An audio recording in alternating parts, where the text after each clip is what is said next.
Huwag mo akong husgahan sa kaunti mong kaalaman kasi kilala mo lang ako sa pangalan, hindi sa galawan. Pinanganak akong mahirap, hindi ako pinalad makapagtapos ng pag-aaral kaya binawi ko na lang sa sipag at diskarte sa buhay.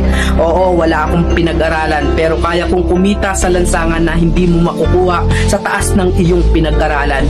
Bago mo ako husgahan, daanan mo muna lahat ng napagdaanan ko para malaman mo kung sino at bakit ako ganito. Huwag mo husgahan ng isang tao dahil sa natapos niya.